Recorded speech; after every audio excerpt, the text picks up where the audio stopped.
Quantum computers can solve problems that even the best classic computers can't. That's why some people talk about the quantum revolution. Today I'm welcoming Mark Jackson, a quantum evangelist from Cambridge Quantum Computing. Quantum computing is leading the way of innovation in pretty much all sectors right now, for instance in the banking and finance industry. What's the future of quantum computing? Quantum computers can solve some problems much faster than normal computers.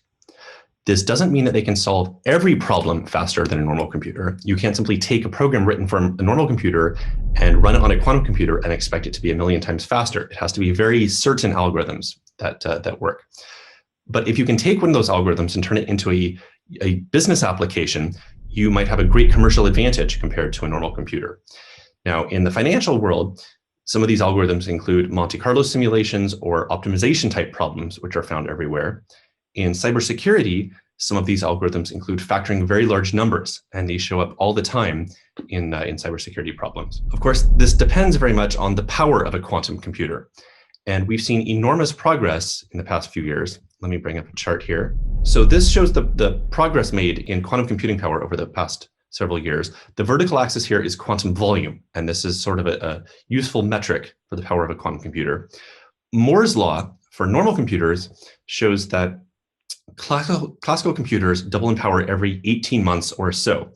And you see from this blue line here, this is the progress made by IBM, that they've been able to double the progress in a quantum computer every 12 months. So this is quite a bit faster than Moore's law. And this orange line here shows the progress made by Honeywell.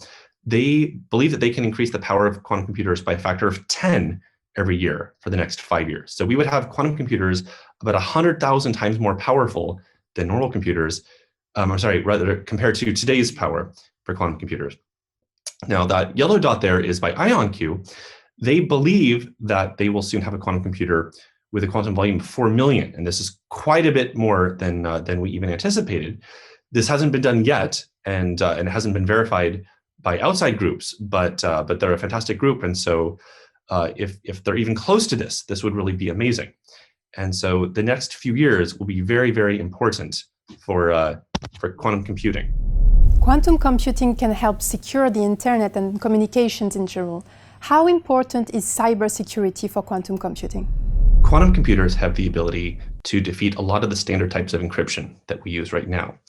This is because decades ago, when we were developing these cybersecurity routines, we based them off the difficulty of factoring very large numbers. So it's very difficult for a normal computer to take a large number and figure out what the prime numbers are that need to be multiplied to make that number. So the fact that it's difficult means that cybersecurity is usually secure. You can't really do it, at least not without incurring a lot of time and expense. Now, quantum computers happen to be very good at factoring large numbers. And so this means if you had a sufficiently powerful quantum computer, you could actually undo a lot of these standard types of encryption. Now, this doesn't mean that we can do it today. It actually takes a much more powerful quantum computer than we have today. But the fact that it's possible, even in principle, should be concerning. And given the rate of quantum computer progress over the past few years, it means that we really should be looking to this, to securing things right now. Fortunately, people are already starting to think about this.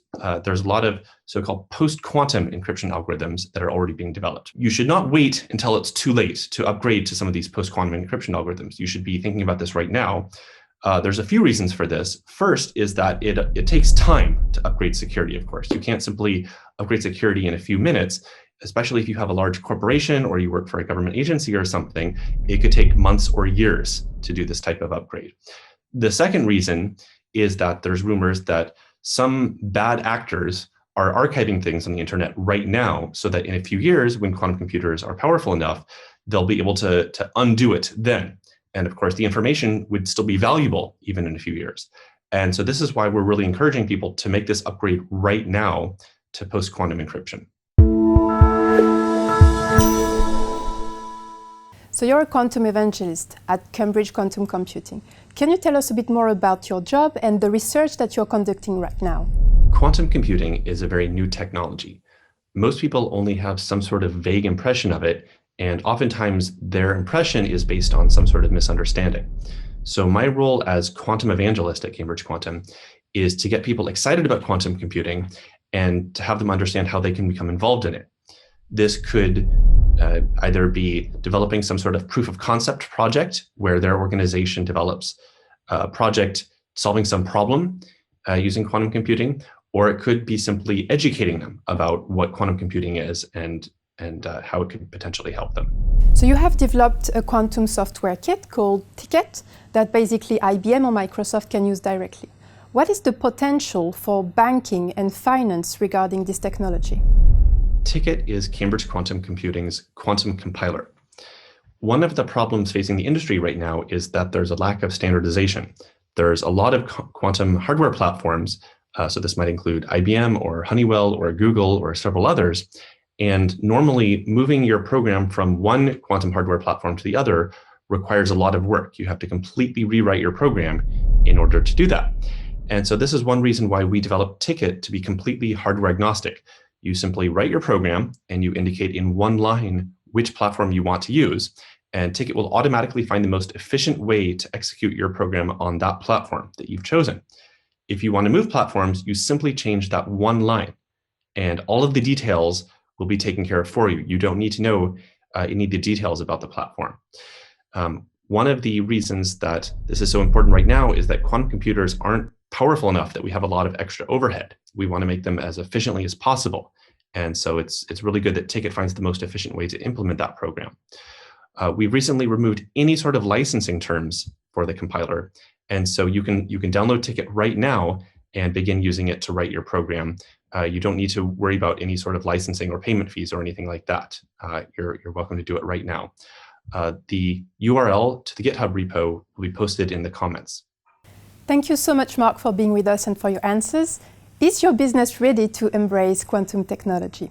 Well, stay tuned to know more and speak soon.